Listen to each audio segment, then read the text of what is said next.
Hey everybody, this is Greg Gossett from Gossett Trading and Mentoring Live, and today is Tuesday, November 10th, 2020, and we again find ourselves in the final hour of the trading day. I mention this each day, but at the end of the day, the large financial institutions come in, they take the price control away from the day traders and the algorithms who control it during the middle part of the day. So at the end of the day, the large financial institutions take the price control away. That's why you'll see the price tend to sometimes trend one way or the other at the end of the day. Those are the large financial institutions coming in with size.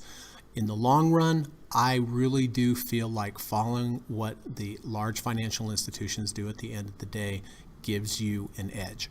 In the long run, not day to day, but in the long run. So that is why I prefer to make my buying and selling decisions for my swing trades at the end of the day, in the last hour, and in particular in the last few minutes.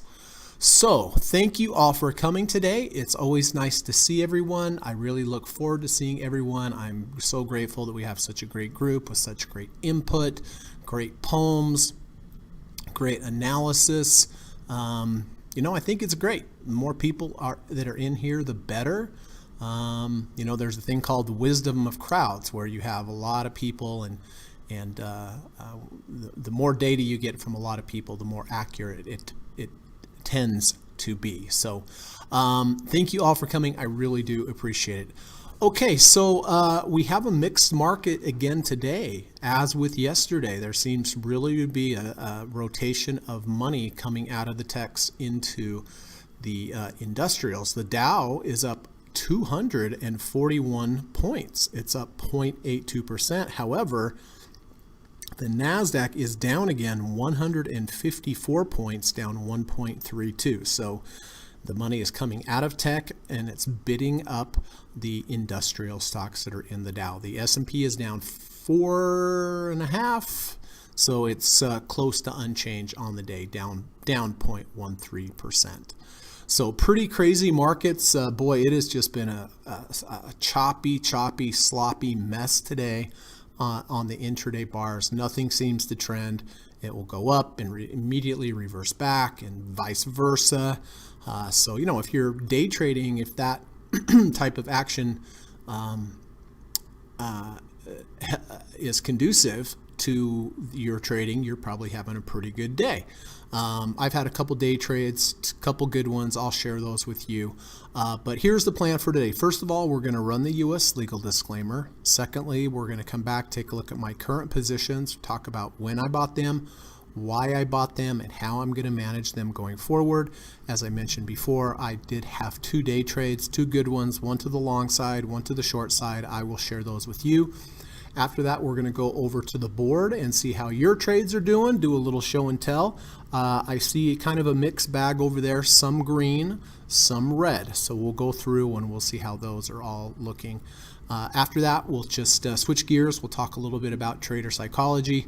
I talk about this every day, but I do it because I know from experience, from almost 25 years of trading, that your setup, your system is not that important.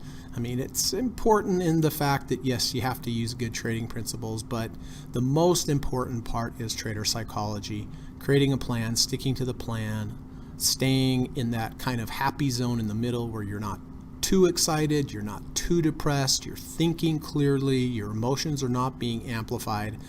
That is the area that you need to stay in. That's your happy place for trading, so that you can think clearly and trade your plan.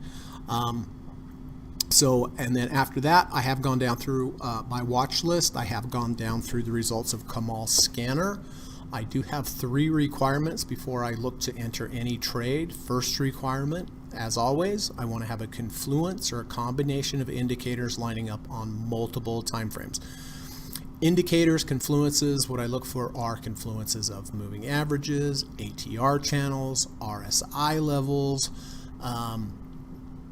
I look at each one of these data points or each one of these indicators as a group of buyers, and you will put yourself in the best position to have a profitable trade if you're in the company with as many other buyers as possible. If you're the only seller, if you're the only buyer and everyone else is selling, how in the world are you going to make money, right? You have to flip it on its head. You have to do the opposite. You have to be in the company with as many other buyers as possible and looking for confluences and combination of indicators lining up on multiple time frames is how I try to achieve that. Secondly, extremely important, I had a friend over last night, we were discussing this, and risk to reward is so important. We were looking at charts, and she said, okay, well, here I'd buy this, would you? And I was like, no, I wouldn't, because I said, it's already made its move. Doesn't mean it can't go higher, but the risk to reward is so important. I mean, it is so important. That's how I look at everything, is risk to reward on these trades.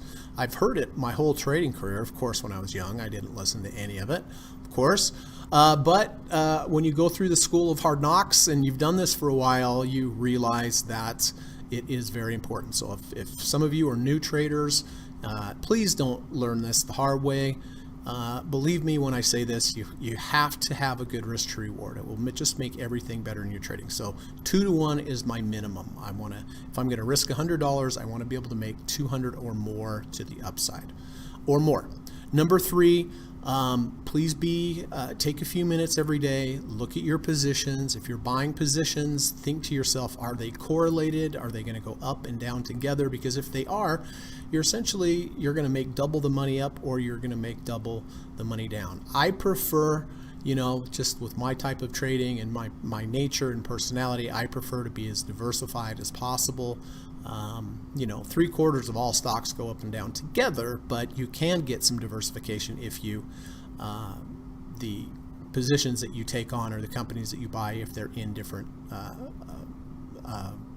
industries, right? Like maybe a tech, maybe a healthcare, maybe automotive, maybe tobacco, whatever, right? Just so you're diversified. And then it's also a good idea to get outside of equities if there's a decent setup, correct setup, like oil, bonds, gold, silver, dollar, something like that. So I'm going to go down through the watch list, keeping those 3 requirements in mind, and I'm going to try to narrow down the candidates to just the very best one that fits all 3 of those criteria. And if I do find something, I will buy it near the end of the day, near the close. And then after the market closes, if anybody has any questions, let me know. If there's any stock symbols that you would like me to look at and get my opinion on before the market closes, feel free to just put them in the chat and put an emoji by it, and I will do my best to get to it before the end of the day. And then lastly, if you do have some new positions today, or you have some subtractions today, please, if you could, please wait till the end of the day before you notify me about them, and so that I'm done teaching, done trading, pressure's off, and then we'll spend all the time we need to get those all updated correctly. Okay, so that's the plan. Hang tight. I'm going to run the U.S. legal disclaimer, and I will be back in 40 seconds. Thank you.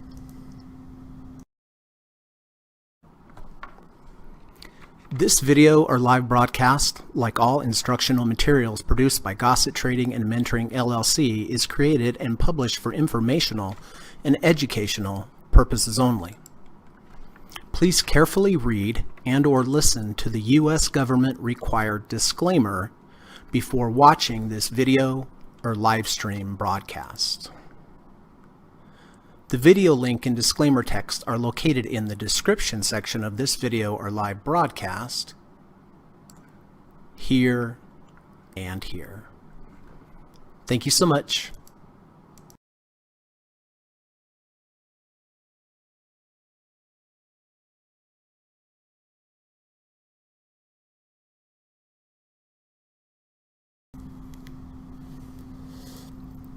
All right, let's see who is here today. Quad Racer is here. Good afternoon, Greg and group. Hey, Quad, good to see you, buddy. Hope you're having a good day. Nice chatting with you earlier. Miko25, hello, sir.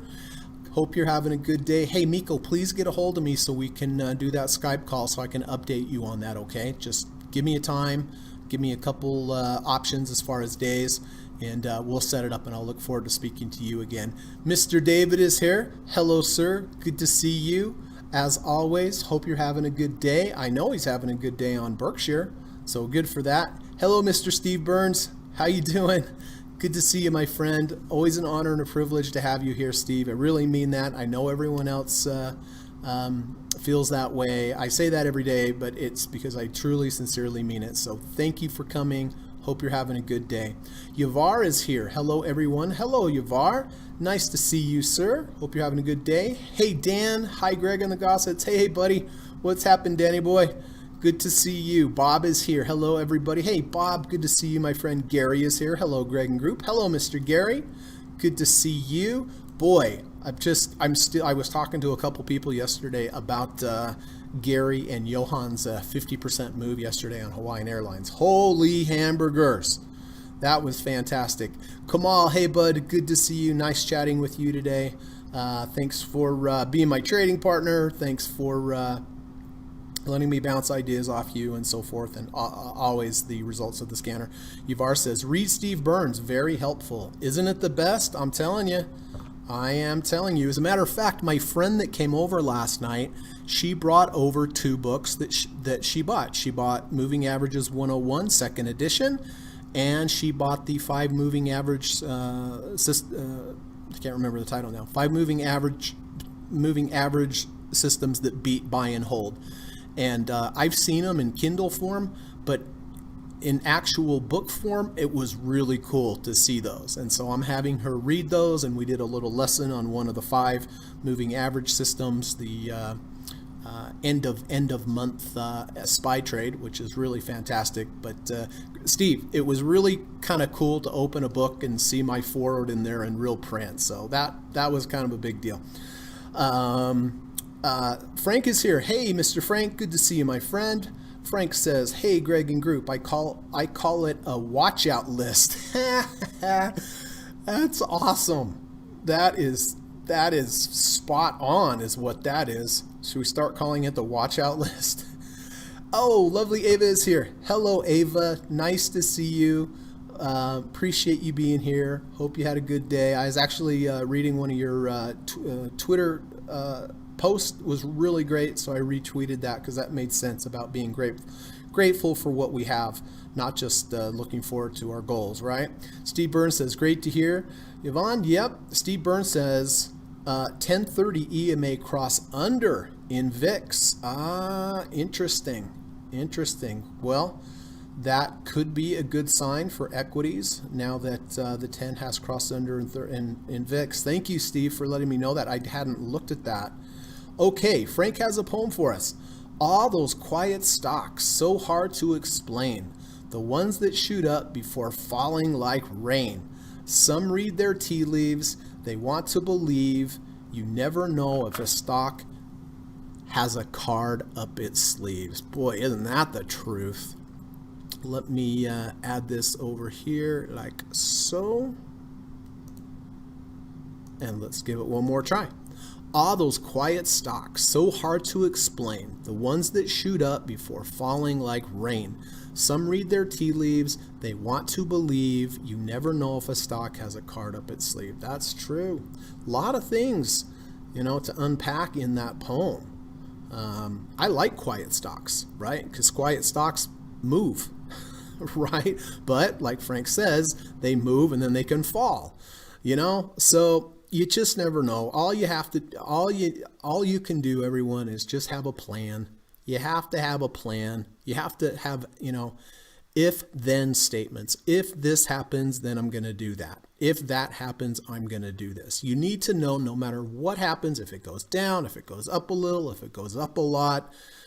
And it takes so much pressure off and takes angst away from you if you have a plan. Now, is it the best plan in the world? Is it like the most perfectly dialed in? I don't know, but the simple thing is if you keep losses small and have some type of approach to the upside, you just can't let it run forever. You have to have, there's a time to, take a little profits. There's a time to sow a little bit from your bounty. There's a time, right? If you grow vegetables, if you leave them too long, they may rot and come back down. But as long as you keep the losses small, whatever you do to the upside, you phase out, you don't phase out, you let it run, your time frame's longer, I don't care. But what I do care about is whether or not you cut your losses quickly. So anyway, I kind of got off on a tangent there. Steve says, that is cool, Greg. I agree. Epic forward in the Moving Averages 101 book. Oh, thank you. Appreciate that. It was just kind of cool to actually see it in a real book. But thank you for that, Steve. Gary says, thinking of selling a credit spread in Amazon, January 15th, 2400, January 15th, 2300, $725 contract. Well, let's take a quick look-see there, Gary. Amazon's down 3.5% today. So what were the spreads? 2400.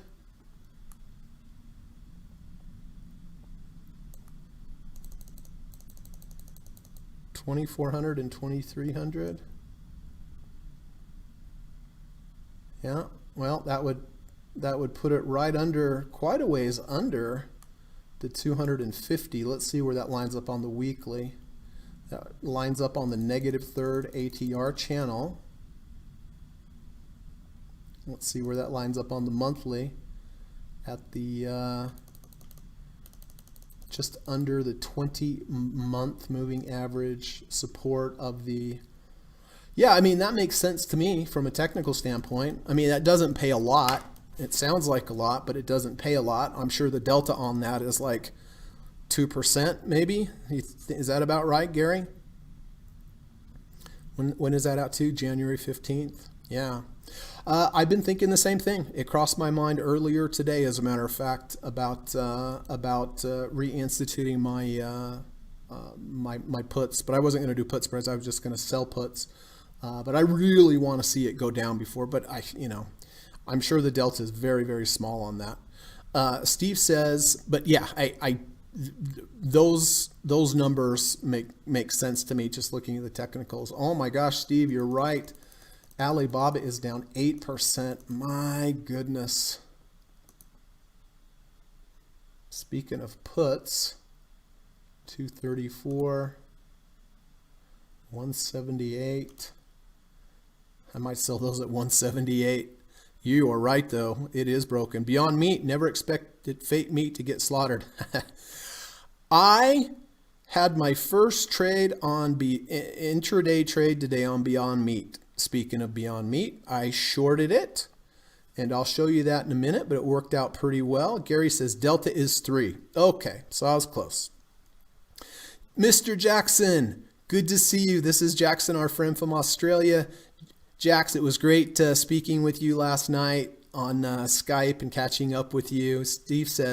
Jackson says, Steve, tech was hammered in Australia and Asia yesterday. I trade tech predominantly, so no price to see it happening here, mate. Yep. Okay, well, let's get started, shall we?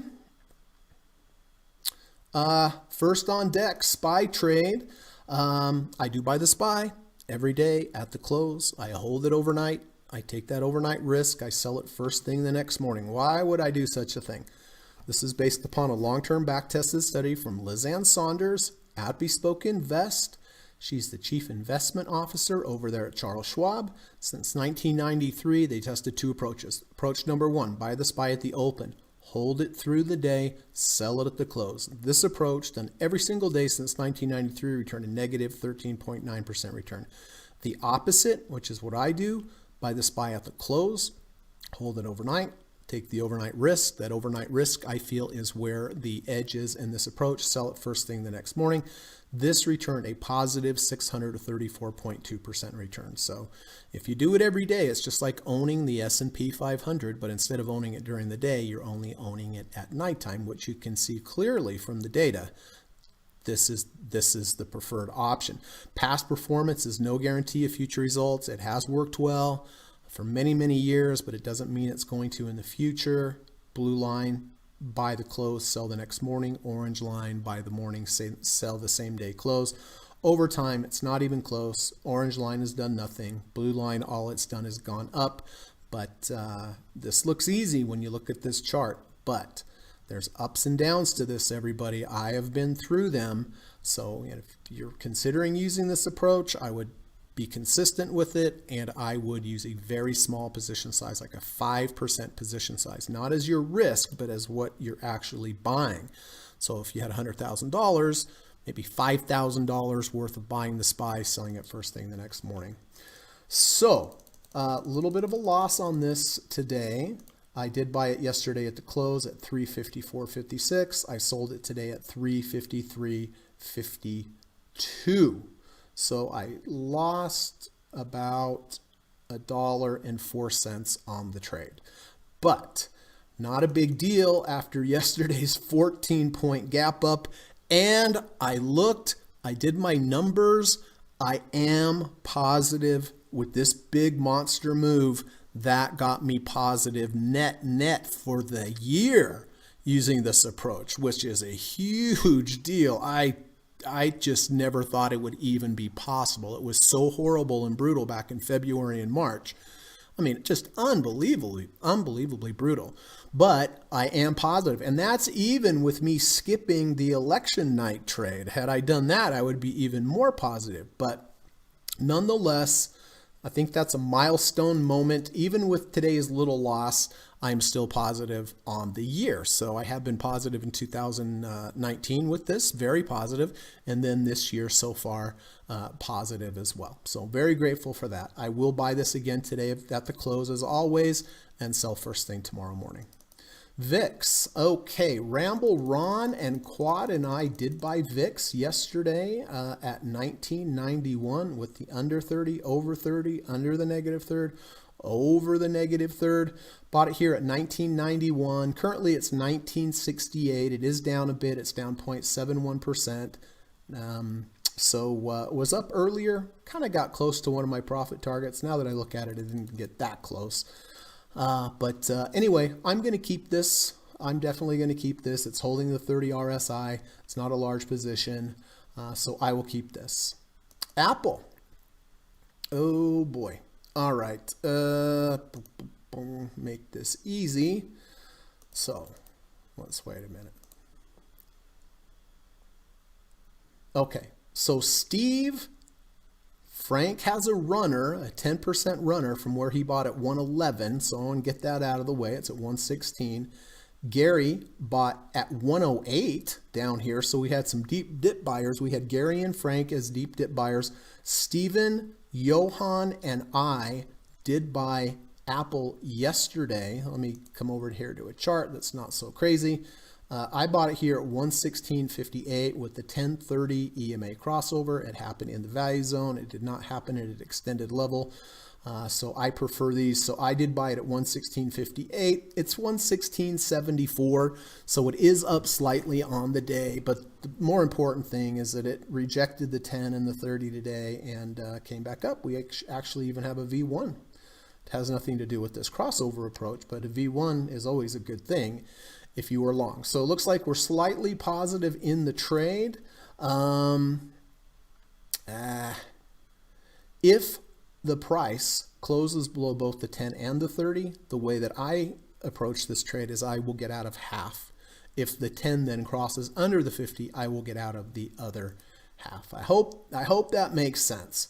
All right, so SPY was down a little bit, VIX is down a little bit, Apple's up a little bit. So not a big day, really, either way, after yesterday's monster. All right, let me show you a trade in Apple here. Oh, that's why I can't find it, because I took it on the 39-minute. I don't usually take on the 39-minute. So I hope this makes sense to you. I haven't really ever talked too much about this concept. I was talking about it with Kamal. Do you see how we had the golden cross here? We had the 50 crossing the 200.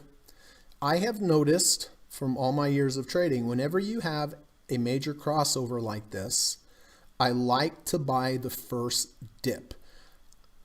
Here we had the crossover, then we went under and back over the 200. I'm not interested in that one because it was a lower low. However, so here's the 50 crossing the 200. Then we came back down, we bounced off of the 200 and closed above. This is a higher low situation. I bought here at 116.29 at the close of that bar. and everything happened in the next bar. It's a 39-minute bar. So I bought at 116.29. I sold half at 116.94. I sold another, and I didn't sell it because of the rejection of the 50. I sold it right when it got to the 50. And then it kept going up. And then here I sold another half of a half right when it got to the 50 RSI. So with my day trades, I trade a little bit different. I'm a little more anticipatory. So again, bought it here, 116.29, sold half at 116.94, sold half at 117.47. At that point, I only had a quarter of my position left, and then it came all the way back to break even, where I got out of the last portion at break even. So 3/4 of this trade, I sold at profits, 116.94, 117.47, and the last quarter of the trade I sold back at break even. So I hope that makes sense. I know it's a little bit different than we're used to looking at. I don't teach this. This is more of just something that I've noticed over the years. But Johan, okay, we're up. Right? We're up on the trade, which is important. And Gary's up nicely from 108. Frank's up nicely from 111. And then Steve and Johan and I are slightly up on the trade. All right. As I discussed earlier, I did have a short position on Beyond Meat. And I want to explain what caught my attention. So, of course, we had earnings. We went way below the 200. Then when we got back up to the 200, when I took the trade, we were just right at the 200. I know that the 200 was going to act as resistance above me, so I was looking for a confirming short on a smaller time frame. But this is what caught my attention initially. We went down below the 200, and then we got stuck right under the 200. So I switched to a smaller time frame, which is the 5 minutes.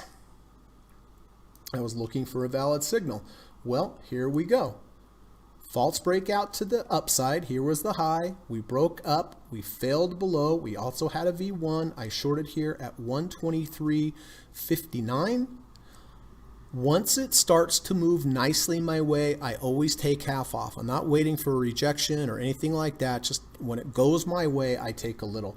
That happened. I could have done it on this bar, but I didn't. But that would have been a valid bar. I waited till I wanted to see if we could get 2 bars in a row, which we did. So I shorted here at 123.59.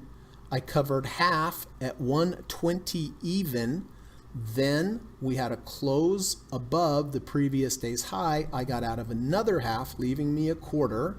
And just like Amazon, once it got back up to my entry, I just covered that at break even. So I shorted at 123.59, covered at 122.25, covered at 120 even, and then the last runner part was at break even. But I mean, this was amazing. I mean, when I shorted here 5, 10, 15, 20 minutes later, it had gone down 2.79%. So that's the first time I've ever day traded what's this called? Beyond Meat.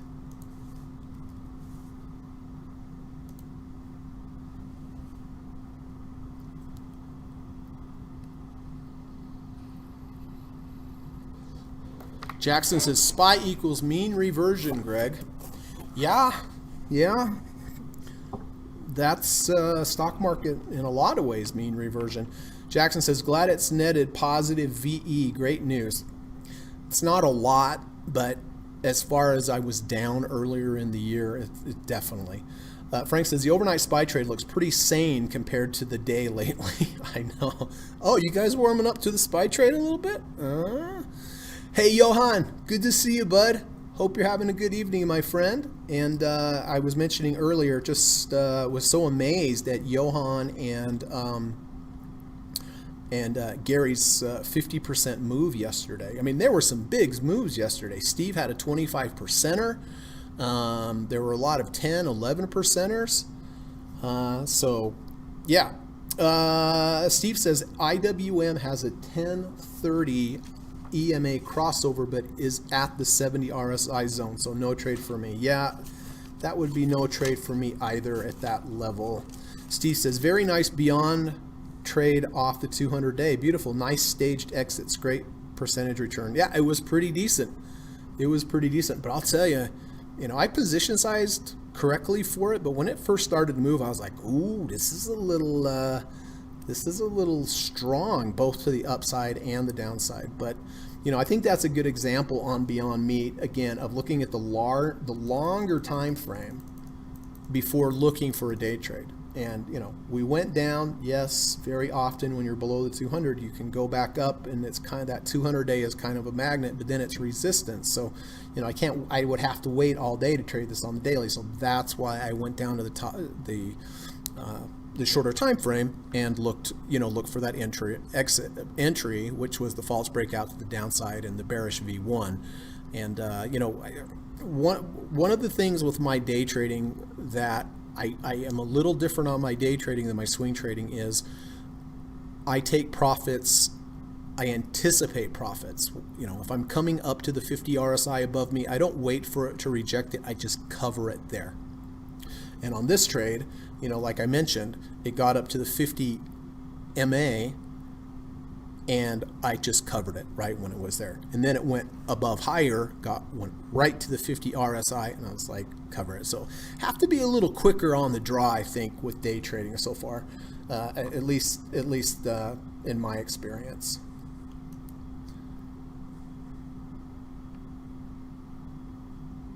All right, let's take a look. Look at this trade, everybody. Berkshire Hathaway. David bought back here at 201.42. Under 30, over 30, rejection of the 200 day. Has just gone up like a rocket ship. It's up another 3% today. Let's do the math. Up 11.79% for David. Fantastic, David. So proud of you. But the big takeaway here is, look, when David took this trade, he didn't know if it was going to be a winner or loser. He noticed that it rejected the 200 3 times. He noticed it went under the 30, over the 30 twice. And if he was wrong, he would be wrong somewhere in this area. He didn't know it was going to do this, obviously. No one did. But he liked the setup, and this was a good risk to reward. Risk in this area, reward, well, it's pretty much open-ended. It's at 73.30 RSI. So congratulations, David. The Qs, we have Frank has a half position at 284.60, if I'm correct, Frank. And it's 284.05. So it is down just a little bit, 57 cents or so. But the nice thing is that we bounced off of the 50 and closed back over the 50. So that is a good sign. That is a good sign. JMIA, Frank. All right, so Frank bought this up here at 1876. I believe he got out of everything but a 10% trailer here. Thankfully, much better to only have 10% than 90%, because this bad boy is down 18.56% today. So, this is unfortunate for Frank, but it's only 10% of the position. So in a strange way, I'm sure Frank feels pretty good about that today. JDXJ, gold is just having a tough time here. Well, the gold miners, spot gold miners at 53.20, had a spectacular move up, but the last couple days is down. It's down 3.29%. It is still positive on the trade because he bought it at 53.20, so he's in the money about $1 on the trade. Levi, Johann, holy hamburgers, look at this. Perfect example, everybody, of a false breakout to the downside plus a V2. Here's day 1, 2, 3. Day 2 washes out day 1. Day 3 closes above day 1's close and the false breakout from this low. Bought it at 16.12 yesterday. It was a nasty day. Went down. But the last couple days, it just gone up and up. Johann is up 4.85% just today. And from entry, he is up 6.76. So congratulations on that Levi Strauss trade there, Johann. Intel, the mighty Intel. Gary, let's see. Gary, you still have these, right? Yeah. Gary sold puts on Intel expiring in 10 days on the 20th. He sold the 45, 40 puts credit spread. So as long as this price closes above $45 by the 20th of this month, Gary will be able to keep all the money from selling the premium. Don't know if you're up or down on this. I mean, every day that time goes by, it burns premium, which is good for good for Gary. PLTR, all right. This is one of the biggest trades I've seen in a long time. David bought PLTR back here at $9.43. It had a huge move up. He sold half here, had another huge move up. He sold another half here. So I imagine he has like a quarter trailer going on. Is down 3.41% today, but what a trade. I mean, from entry to exit on this trade, 33.31%. And lastly, here it is. Here is the trade I was talking about. Gary and Johan. Johan bought it over here and made a really nice trade. And then Johan and Gary took it again here. I was showing my friend last night this trade. Nice sideways motion with the V1, good risk to reward ratio. Bought it at 14.29, one day sideways again, and then blast off. That was up 50% yesterday. Johan is out of 3/4 of it. Gary took off half. So good going. So Johan has a quarter runner, Gary has a half, but it is down 8% today, which, you know, you would expect after a 50% up move, but very proud of you too. Okay. Johnson is here. How you doing, sir? Hello, everyone. GDOT. GDOT. Green dot? Yeah, Johnson, it is a V1, and it is, at the moment, holding over the 50, but, you know, I have a hard and fast rule. This is a V1. This is day one. This is day two. Day one's bar, Johnson, is very large. It's larger than one ATR. An ATR is from here to here or from here to here. This is exceptionally large. This means there was an exceptional amount of supply coming in, or there were a lot of sellers coming in. It's unlikely if you get a huge down bar that you'll just immediately be able to go racing right back up. It happens, of course, but it happens less than it doesn't happen. And so this is a V1, but the day one bar is much larger than one ATR. So I would not, if it were me, I would not. And be on the lookout for that, Johnson. If you're looking for V1s, V2s, make sure that the day one bar is a small bar, not a big distribution bar. Steve says, day trades are a lot like option trades. You don't have the luxury of time. You have to take your money off the table while it's still there. Yes, perfectly said, Steve. And that is really what I've kind of morphed my trading to be, especially the first half of the position that I take off. Once it moves, you know, a decent amount, I just take it because it makes the rest of the trade much easier because you've already locked in half profits on something, and then it just takes the pressure off. That second half, I'm still a little anticipatory without the last quarter, the runner. Yeah, I'll just let that do what it's going to do. Yavar says, I assume CHTR is not valid.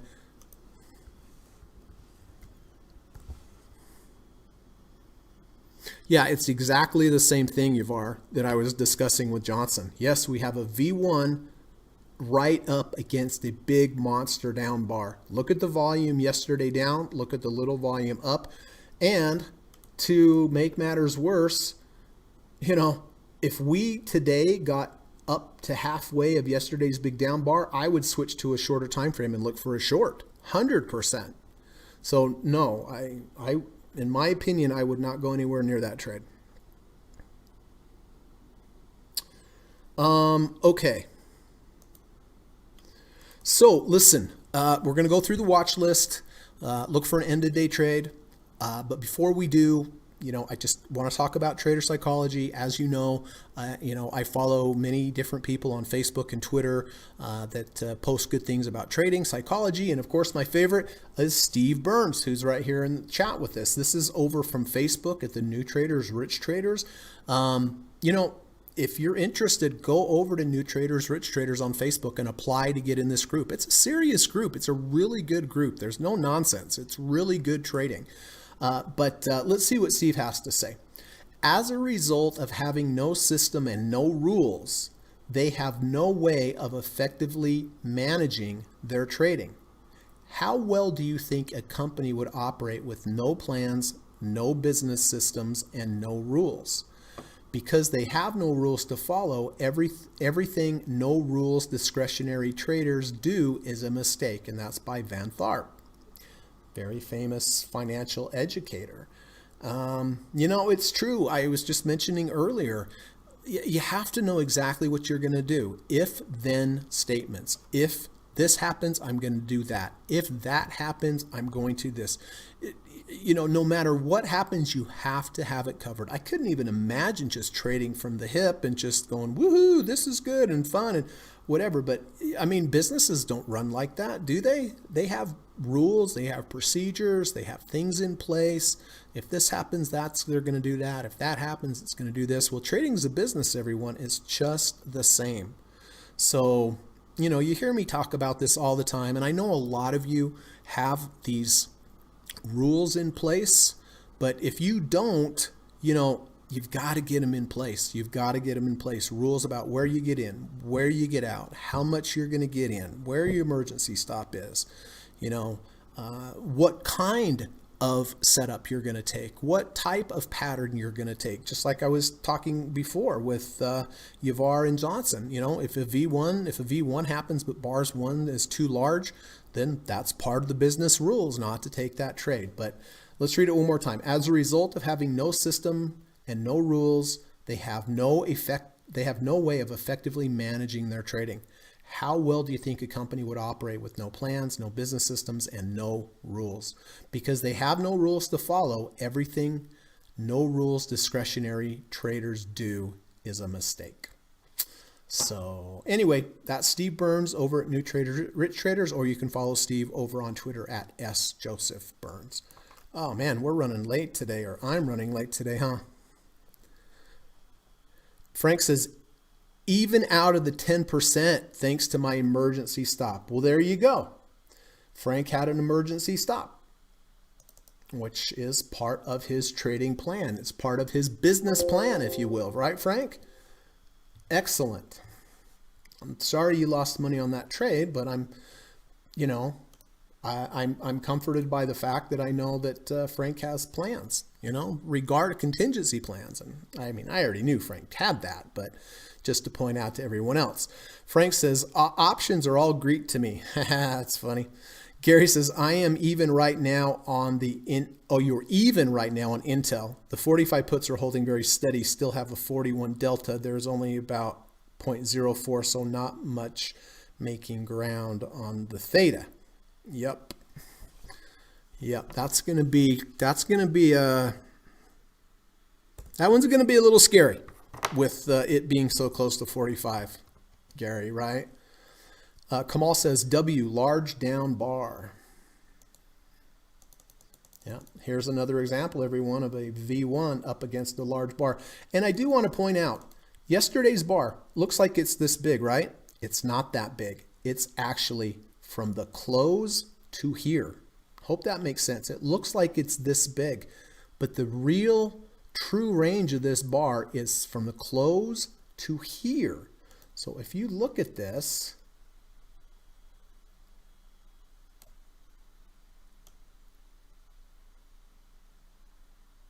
this is how big this bar is, right? It looks smaller when I take that off.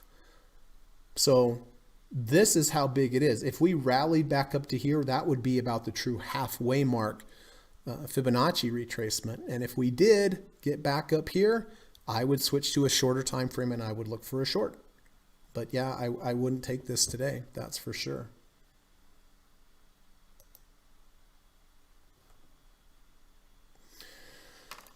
All right, Beyond Meat.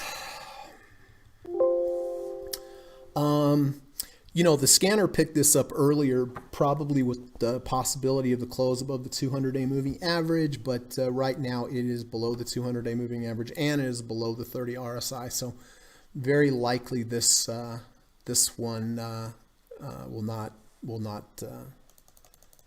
be a trade. And again, this bar here, look at the length of this bar. It looks like it's this big. It's actually this big.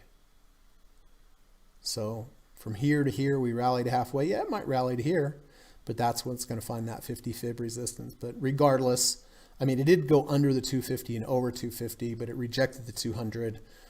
So those are conflicting signals, and it's under the 30 RSI.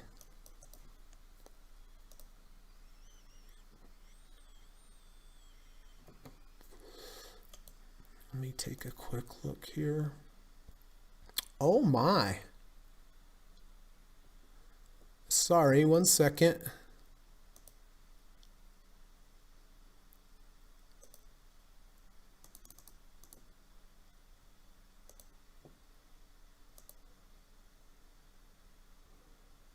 All right, I had to do a little housekeeping and an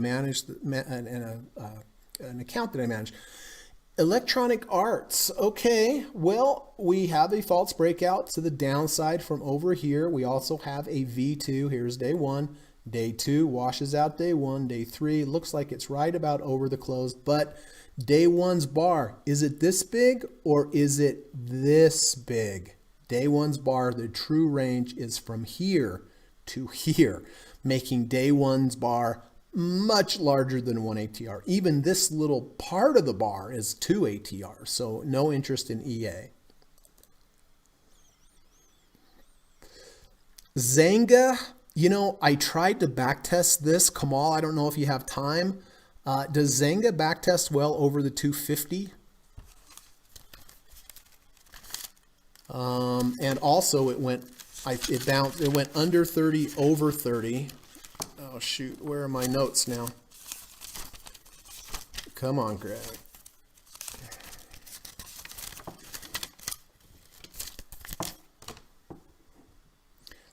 That is a possibility with the under 30, over 30, and the rejection of the 180 or the 250-day moving average. On the weekly, we did hold the 50-week moving average, which is positive.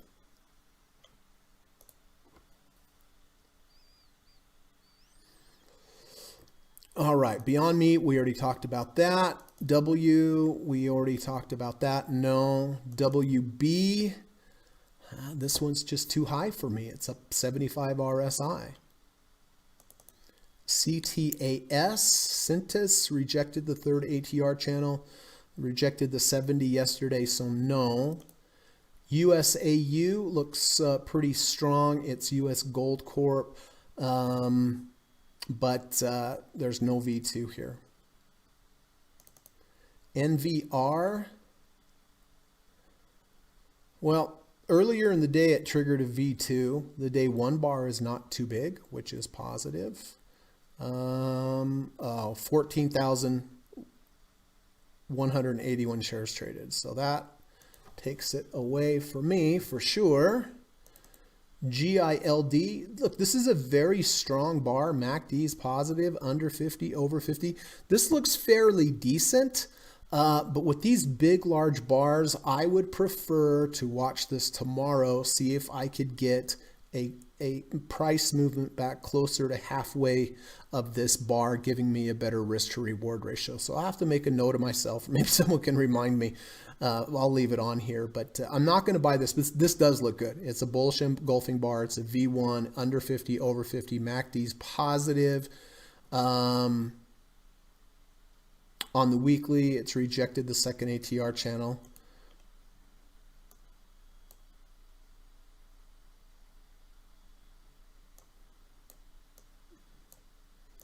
Sprouts Fresh Market, big down day yesterday. We got rejected at the halfway, so no. VGR, Vector Group, it's just too high for me. WEX, did I just do this one? No. Nope, this one continued, another 4%, but too high. ULTA, it's too high up there. Milan, I don't like rejection of the 1 ATR channel and the 100. WAB, nope. CRI, big down bar, we're rejected at about halfway. And then Teladoc looks okay. Teladoc isn't under 30, over 30, which is valid. I wish it had something else. I wish it had a V1 or a V2. Let's look at the weekly. Weekly has the 50 week below it that it's still holding and the 50 EMA weekly that it's still holding. This would be a really scary trade. This would be an extremely scary trade. It did go under 30 and over 30 and rejected the -2 ATR channel or the -4 ATR channel. But I think, honestly, I would have to pass on this trade here. But it is an under 30, over 30, has the third ATR channel and the 200-day moving average above.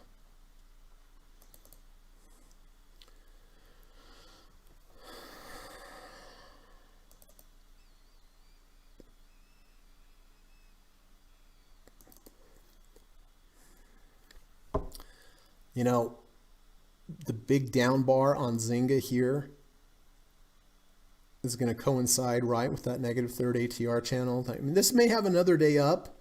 It may, but I would be very surprised if it could get back above that 200-day moving average. So I'm going to just pass on that one. Gilead looks the best. There's no doubt. We have a fractal. Here's a high with 2 lower highs to the left, 2 lower highs to the right. We have a bullish engulfing bar. We have a V1. We have a false breakout to the downside. I'll tell you what. This is what I'm going to do. I am going to buy 1/2 position on Gilead. And so if it takes off, I have a little bit of it. If it pulls back tomorrow, I don't mind, because then I will add my other half.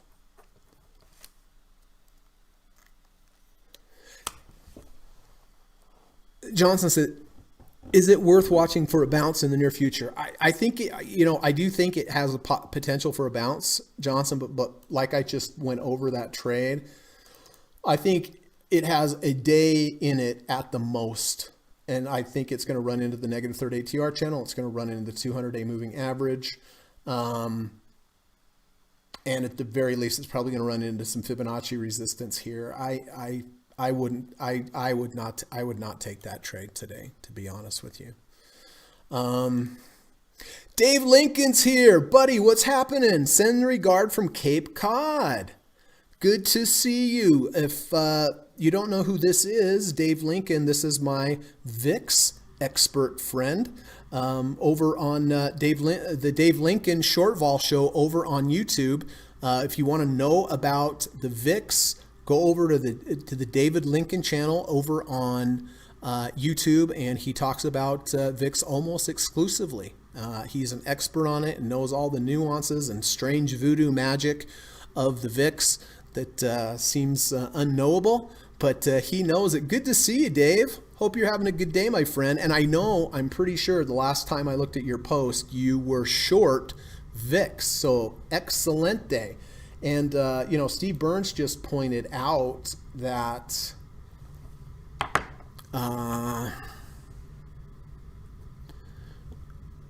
we'll put up a VIX chart up here for David, which of course he already knows. But remember, I was telling you that back test, when the 10 crosses back under 30, that Larry Williams back test, his back test would now say that VIX is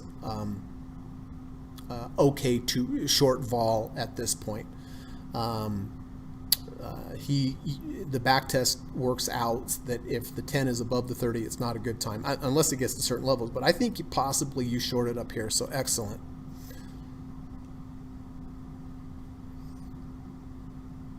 But good to see you, bud. We need to catch up one night on Skype. Okay, so real quick, SPY. I'm buying the SPY, the overnight SPY trade. I am long VIX. I am down on this VIX trade right here, but I'm keeping it with the hold above the 30. Oh, Apple went -2. How dare you, Apple? But again, I am using the 1030 EMA crossover. Even though it's down, it looks like it's holding above the 10 and the 30, so nothing to change there.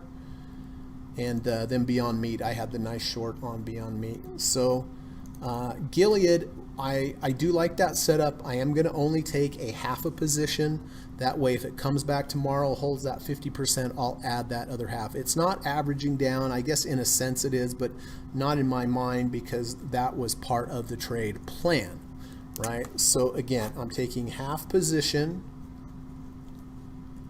today, which puts me in a really strange place because half of me wants it to go up and the other half wants it to come down. So all right, so I am going to buy GILD at the end of the day with this setup. But lots of things. False breakout to the downside, V1, bullish engulfing bar.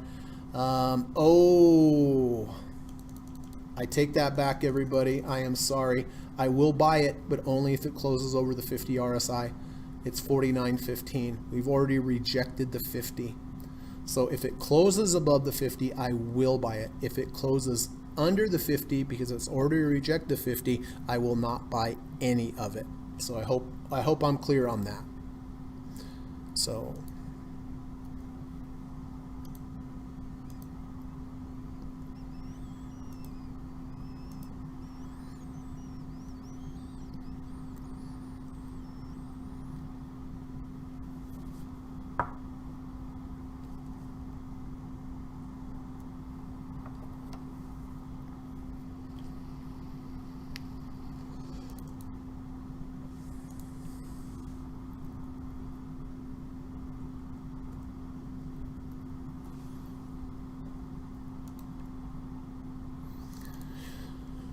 okay, buying the overnight SPY trade. VIX has come back a little, but I am slightly down on the trade. Apple, I am slightly down on the trade with the 1030 still holding. I can get rid of Beyond Meat. And then Gilead, considering buying this if and only if it closes above the 50 RSI. Kamal, no trades today. That doesn't surprise me. It's looking like that for me as well, other than the SPY.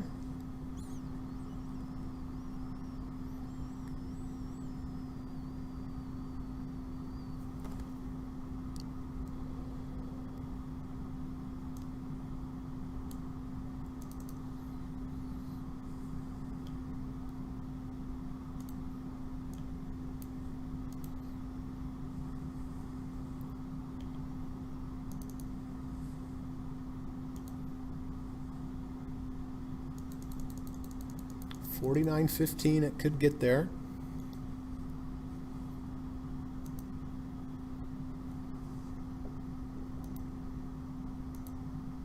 Oh, are you kidding me? My computer's doing that thing where, shoot.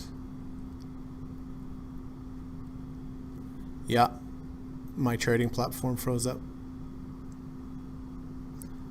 Oh well. That's how it goes. Not enough time to do it now, but that's fine.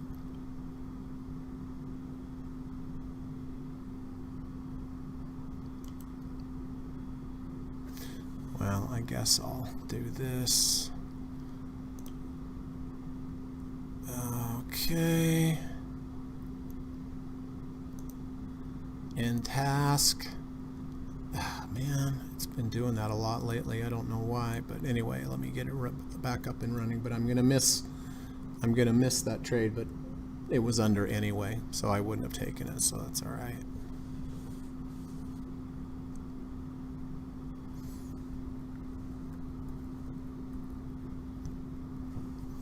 So no new trades other than the overnight SPY trade.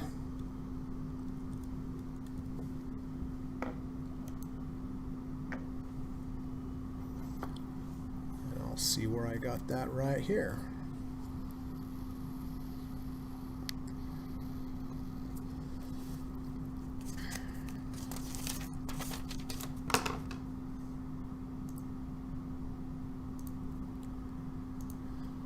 All right. transactions. All right, so I did buy SPY at 354.04.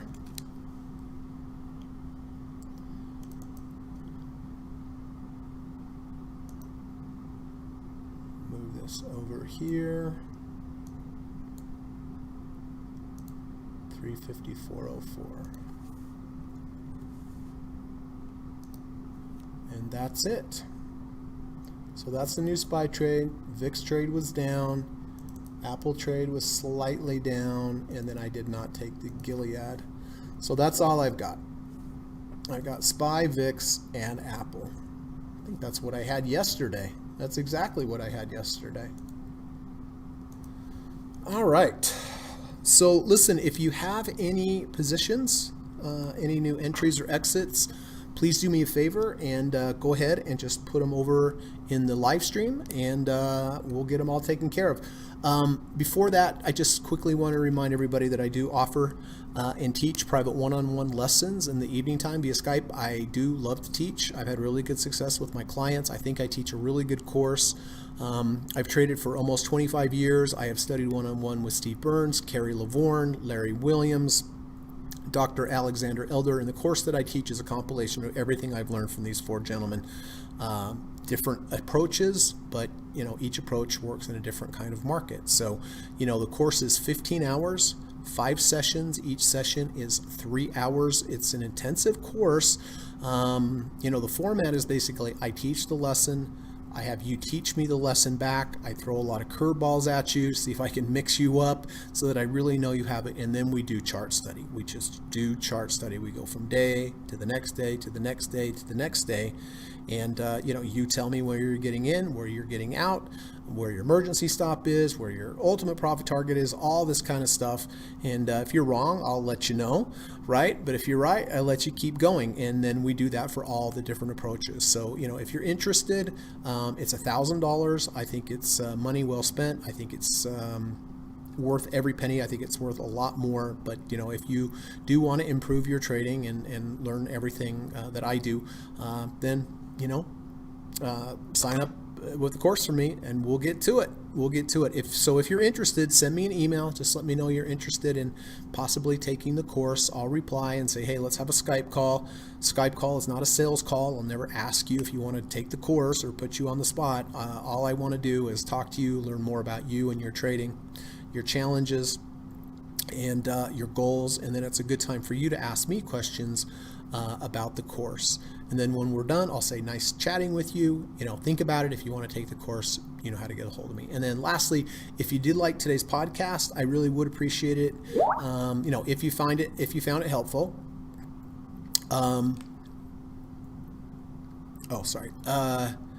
If you could hit the thumbs up button. It really does help the channel and lets YouTube know that there's some valuable content. So, only if you liked it, but if you could, I really sincerely would appreciate it. Okay, so let's take a look. No trades today for Kamal. Steve is just holding Apple, no new trades. Greg did not close above the 50 RSI.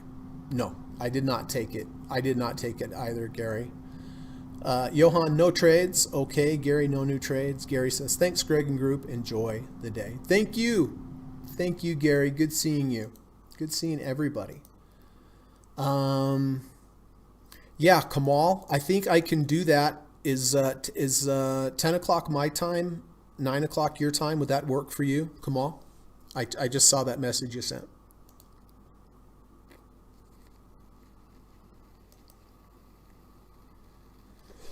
Okay, so Bob did take Zanga.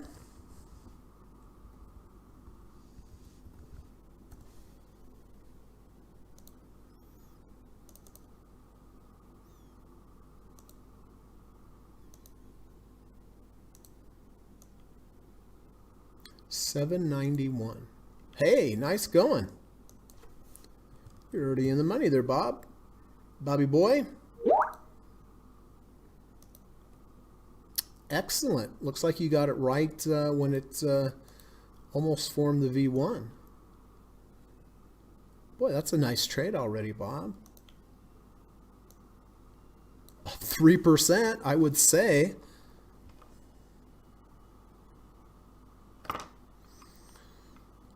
Oh, in the AM. Yep. Quad says, I took GILD thinking it would close above, look like it on my chart, but realized too late that it did not. Okay, so we'll put GILD on there. Hope that goes up for you, Quad.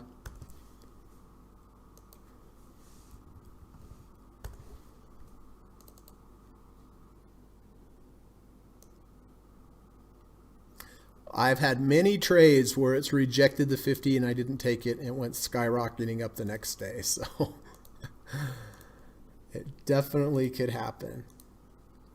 I hope it does for you, Quad.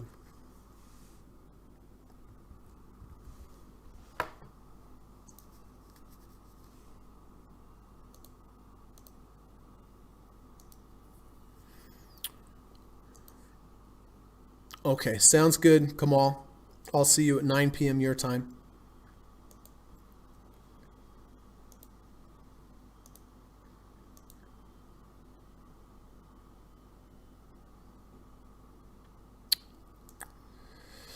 Let's see what's happening in after hours.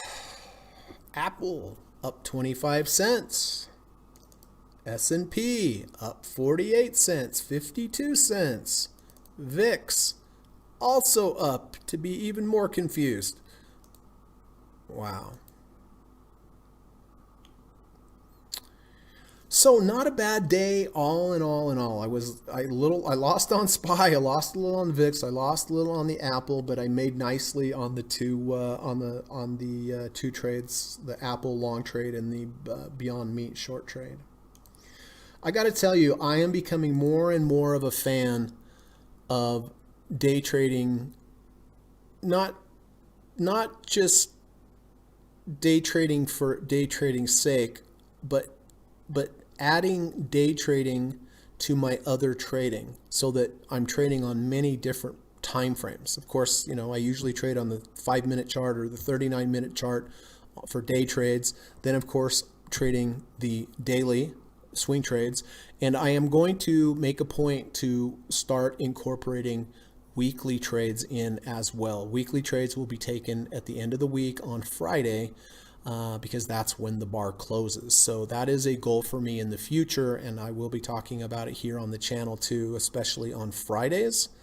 And I will dedicate some time on Fridays to looking for weekly trades. That way I have weekly trades covered, I have daily trades covered, I have intraday trades covered, I have overnight trades covered with the S&P.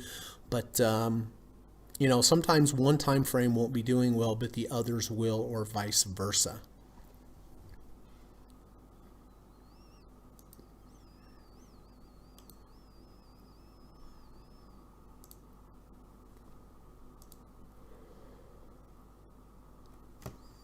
Ava says, Lyft, big earnings miss. Oh, let's take a look.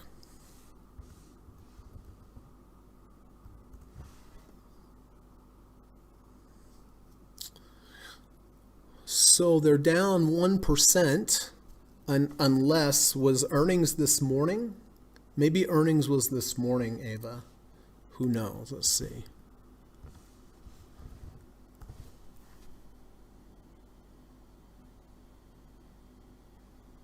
I'm not sure if it was this morning or this afternoon, but if it's this afternoon, then the stock's doing fairly well for having an earnings miss, but maybe it was this morning. If you know, let me know, Ava, because that would help me put this in context. You know, when a company has really bad earnings, but the stock goes up, you know, that is a good sign. And so if the earnings were after market, it's holding up fairly well. But if it was this morning, then it makes sense that it was down 4.35%.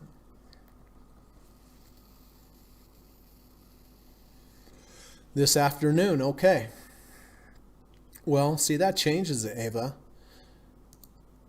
I mean, a big earnings miss and it's only down less than 1%. You know, that's interesting. I'm not suggesting you buy it or anything like that, but just to kind of make the point, if a company has great earnings and the stock goes down, that's something that you should be aware of. If a company has bad earnings and it goes up, that's also, you know, in the book I'm listening to, Unknown Market Wizards, one of the guys in there talks about the word despite, and he looks for despite in headlines. The stock market went up despite a bad economic forecast. This stock went down despite having good earnings.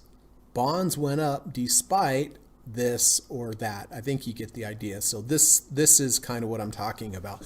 But there really is no despite now because it is down 2%. But, watch out for those things. If you see a stock or you see an index or bond or gold or something do something and the headline is despite, that is generally a good sign to the, if it's bad and you say despite and it goes up, that's usually pretty bullish and vice versa.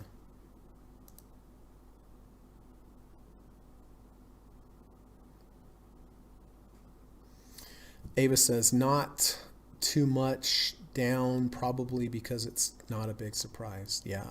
Well, it looks like a lot of it got factored in during the day when it was down 4.35%.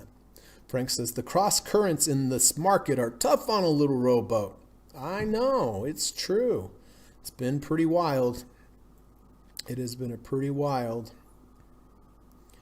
Ever since my Katie girl passed away, the market has been nuts. Is it a coincidence? I don't know. She passed away on September 1st. That was the high of the market. And ever since then, without Katie in the world, the market has just been insane. So I think she brought some bullishness to the market when she was here. I miss that Katie girl. Gosh darn it. I think about her all the time. Yep.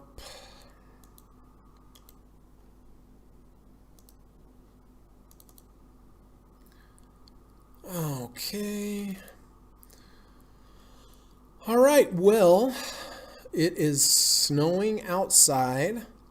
Snow all over the ground. I'm going to put on my mountain pirate hiking outfit with my beanies and my keffiyeh and my hat and big boots, and hopefully I won't scare people if they come across me up in the mountains. So just want to leave you off with two things. Everybody, please try to go out and do something nice for somebody today, just a smile or a wave, or just be a nice, kind person. I think one day you'll be glad that maybe somebody came along and was helpful for you if you were in a bind, something like that, right? And then also, if you could, try to go out and do something nice for an animal today. Just, say hello to them in a nice voice, give them a little hug, give them a little pet, a little cuddle, a little treat, throw the ball, take them on a walk. That would be outstanding. And both the human and the animal would really appreciate it. So... okay. Any other questions? I'm happy to answer.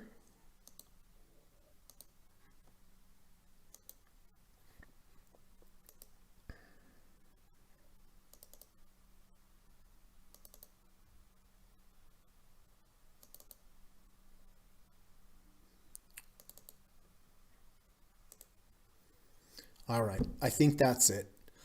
Thanks everybody for coming. It's nice seeing you. I really do appreciate it. If you could hit the thumbs up button on the way out, that would be great. And I hope you have a good rest of your day. Be good, be safe, study some trading books, and hopefully I will see you tomorrow, which is Wednesday during the last hour of the market. And Dan, thank you, bud. Appreciate that. So take care, everyone, and hope to see you tomorrow. Bye now.